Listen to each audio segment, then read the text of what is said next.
Who could have predicted that Warpole would become one of the most important characters in all of the One Piece? Actually, better question, who would have wanted to predict that? Because Warpole is one of the most forgettable villains in the series, and Eiichiro Oda has used that factor to perfection, much like the skilled story magician he is. And just as he was distracting us with a Sabo over here and having everyone go wow wow wow, bam, all of a sudden here's Warpole. He's seen Imu, he knows the powers of the Five Elder Stars, he saved Vivi, albeit unintentionally, and now Warpole, of all people, is in a position to quite literally change the world. To casual readers, I imagine that this might seem like a bit of a happy accident, but looking back on everything that is the gloriousome Warpole, this was all set up from the very beginning. Warpole was first introduced in chapter 131, Warpole of Tin, or Tin Plate Warpole in Japanese, and the very first panel of him is a fearsome shaded silhouette, which is a thing Oda likes to do, draw some sort of intimidating presence, and then immediately subvert that when the full design is revealed, which is a standard cutout that even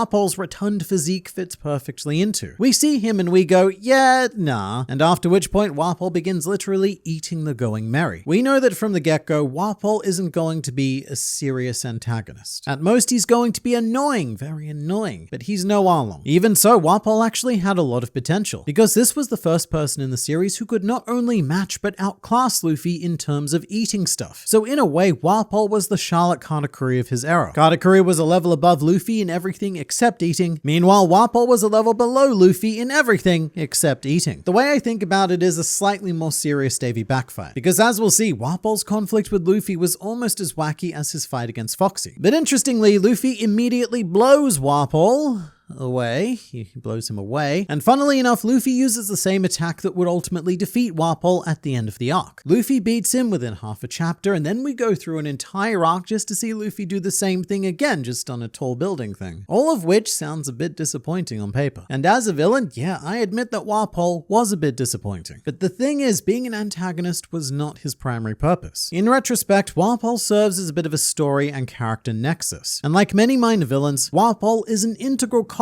in the story machine, but one that no one notices because it's always behind a much larger and more aesthetically appealing cog. First point, Warpole is our introduction to the Blackbeard pirates. We are told of 5 pirates who sacked Drum Island, 5 being a very relevant number because at the time the Straw Hats only had 5 crew members as well. So this is a very early seeding of how those 2 crews were going to mirror each other. In addition to one group of 5 sacking the island and the other group restoring it. But here's a crazy thing. For a series known for its excessive royalty, to the point where a kingdom arc has become a bit of a played out stereotype, Warpole is the first actual king who we meet in One Piece. And it is his job as king to build Vivi and Cobra. Because Warpole's response to the Blackbeard pirates was to flee Drum Island and doom his people, which is a direct contrast against Vivi, who also fled her island but in order to save her people. I would go so far as to say that Warpole demonstrates every quality that a king requires. And he does this primarily through the absence of said qualities. His complete and utter lack of qualities is what draws our attention to them. We notice what is missing. It also helps us bond with Vivi, who does have these qualities, but also Cobra down the line, who does everything for Alabasta, including the intent to sacrifice himself. Compare that to the ideology of Warpole, who, when he returned to Drum Kingdom, announced, "Hear me, my people. Everything in this country is my candy, and I prefer my houses cooked well done." So it is a mirror-style situation, because you've got the Snow Island and a desert island, but also both nations are engaged in a civil war. Alabasta's was manufactured by a very cunning Crocoboy, whereas Warpole's country did actually rise up against him. Even the Lapans, which were the big bunny things. From the very beginning though, Warpole and the Nefertari family were 2 sides of the same coin. He is intrinsically linked to them, and he has remained that way until this very day. However, one of Warpole's more important purposes was to introduce us to the concept of the Reverie, which back then, instead of being conducted with a round table, seemed to favor a much more phallic table. And what happens at this Reverie? Well, Warpole and Cobra get into a bit of an argument because one is selfish and one is selfless. But their stance on child abuse is also quite different, as shown when Warpole rather viciously slapped child Vivi because he was angry with Cobra. And this is one of my favorite Vivi moments, because as a child she understands the situation and apologizes to Warpole for bumping into him. And if not for that, a war between Drum and Alabasta could have started. And it also gives Vivi the modern day moment where she roasts Luffy for being a quote, failure of a captain for being impulsive. A lesson Luffy took to heart during Amazon Lily, where he bows and pleads to save Margarita. Kakaree, causing the Boa sisters and Elder Nyon to become truly shook. And in-world, all of that happened because of Wapol. Wapol slapped Vivi, Vivi learned lesson, Vivi then taught lesson to Luffy. Luffy then applied this lesson to great effect, and in conclusion, thank you, Wapol. Wapol is often remembered as one of, if not the most underwhelming villain, but being a villain wasn't really his job. Wapol himself is more of a narrative podium to elevate other characters, and again, he performed that role to perfection. Just as a slight side note, the reason why you can tell that Wapol is a bad villain is because when they did Movie 9, the Drum Island remake, they had to cast a new villain. They had to create Wapol's alternate universe older brother Mushuru. And that's because Wapol's job in this series was to set up Blackbeard, Alabasta, the Reverie, and some other things, none of which are particularly relevant for the isolated story of Drum Island, especially because Vivi wasn't even in the movie. It was a weird alternate universe where they had Frankie before they got Chopper. But I will give Wapol villain credit for one thing though. Wapol's highlight as an antagonist is certainly when he tricks Dr. Hirolok, leading to his immortal "When does a man die" speech. Although, to be fair, Hirolok, he was already dying. He was just looking for a good time and place to go out on his own terms. So again, Wapol provides the ideal podium for this character to stand on, because everyone remembers the gold medalists, but very few people vividly recall the podiums they stood on whilst receiving their medals. Now, as alluded to before, Wapol's fight against Luffy is almost 100% a joke. It was like watching Wile E. Coyote trying to catch the Roadrunner and comically failing at every step. And I suspect that Wapol was using a reverse gear fifth, because he gained all of the bad aspects of being a cartoon. Although there was that one time when Wapol was literally decapitated and managed to continue speaking out loud without a head. That one moment is stranger than anything Gear 5th has shown us. And there is one serious moment where Wapol tries to shoot down the flag, this time literally elevating Luffy and giving us one of the most iconic panels in the series. But for now, his job is done. Wapol made us like every other character a lot more, and he also set up a ton of future events. So now we just need to get rid of him. And one of my personal favorite Wapol moments is his final line offering Luffy a position as Vice King, because it's like, mate, even at the end when Wapol had 100% lost, he still couldn't bring himself to give up his title. Whereas someone like Cobra wouldn't even hesitate to give up being king if it meant saving his people. But it's also a good moment for Luffy, because he's aiming to become the Pirate King after all, so anything less is unacceptable. He's not going to settle for a mere Vice King. And so the villain is finished with the same attack, and we close the book on Wapol, or so we thought. Because it's only now that Wapol's true relevance begins. Wapol's omnivorous hurrah is one of my favorite cover stories, and the beginning of a kind of redemption arc for Wapol. During this time, Wapol experiences true poverty, and as a result, he gains a state of enlightenment. He even comes to the realization that he is no longer a king, and accepts that as reality. This is of course done while sitting in garbage, having a rock thrown at his head, and a dog urinating on him. Most One Piece villains with redemption arcs don't hit this low of a rock bottom. I mean, it's to the point where Wapol is eating literal garbage. But it's only through that garbage that a fatesome discovery is made. Due to the Baku Baku powers, Wapol begins producing surprisingly popular toys, and opens a store to elevate himself out of poverty. Shortly after, a scientist discovers that these toys are made from a revolutionary metal compound never before seen on the planet, and this substance is dubbed as Wapo Metal. Wapol then becomes a near instant billionaire, buys his own kingdom, and marries Miss Universe. He also eats the dog that peed on him, and turns him into a loyal half-dog, half-toy pet named Hakawan. It's your classic riches to rags to, well, riches again story. A tale experienced by one of the least deserving characters in, I'm going to go ahead and say all of media, but this had huge ramifications for characters that we actually do care about. For example, Wapo Metal has become an integral substance to the Straw Hats. In fact, Iron Pirate General Frankie is made entirely from Wapo Metal. It's also heavily implied that the Vinsmoke raid suits incorporate Wapo Metal, and this is such a stupidly small detail, but Perona was an avid toy collector and acquired Wapo's Hippo Gentleman toy, liking it so much that she had Dr. Hogback create a Hippo Gentleman zombie. Meanwhile, the Hippo Gentleman in question is almost certainly based on Robson, who during Drum Island gets his own introduction box and a diagram of how he functions. It's to the point where I would argue that Robson got more development than Wapol during Drum, and I am okay with that. But beyond that, Wapol would also serve as something of a mentor to Luffy. Luffy learned a lot from Wapol. In fact, after seeing his Devil Fruit, Luffy outright plagiarized it with a technique called Gomu Gomu no Baku Baku, literally taking the fruit name, and using it to attempt to eat Crocodile, but also did the same thing to Vice Admiral Gaspard in movie 4. In the anime, Walpole has suggested that his story should be published as Walpole's Great Memoirs. And despite the fact that it would be an overwhelmingly biased tale, it is still a genuinely fascinating story. But the true genius of Walpole is something that we are only just now seeing beginning to pay off. It's very fitting that the next time we see Walpole is at the Reverie with Vivi, history repeating itself, and we now get to see how these characters have grown or not grown. And similar events do occur. Except instead of Walpole hitting Vivi, St. Charles tries to enslave Shirahoshi. And it's interesting because even though Walpole does nothing to stop it, he is certainly not on board with what's happening. Walpole was one of the absolute worst people we knew during the early Grand Line, but now he seems like an almost comforting and friendly face compared to the world nobles, which is exactly what Vivi thought when she was captured by CP0, and Walpole coincidentally barged in, because despite being one of the worst people Vivi has ever met, he was a very friendly face to see at the time, which brings us full circle from enemies to frenemies. Now, interestingly, you can't actually see Walpole in the manga when the Reverie meeting begins due to the block text, but he's right there behind the R and E of Reverie. An apt visual metaphor because Walpole, he is there for an important purpose, but let's just hide him in a corner and not pay attention to that for now. And little did we know that Walpole would go on to become one of the most important characters in all of One Piece. Due to being a general dick with voyeuristic tendencies, Walpole has discovered the biggest world government secret. He is currently one of the two non-sanctioned characters who has seen Imu and lived, and he also saw the transformations of the 5 Elder Stars. As stated, Walpole also accidentally saved Vivi, and has now taken all of this information to a man who I believe is quite literally the most powerful character in the series, Big News Morgans. Walpole now has the potential to change the world. Should he choose to tell Morgans this information, and should Morgans choose to publish it, the world will shift overnight. So he's not the strongest, not the smartest, not the most aesthetically pleasing, or even the most memorable. In fact, I would say there's not one single thing that Walpole does better than any other character in the series, because even his eating is challenged by Big Mom, and yet he is a more pivotal nexus point than 99% of all of the other characters. So do keep an eye on Mr. Walpole. As much as he may not want to, because every good thing in his life has been an accident, he certainly has a very important role to play going forward.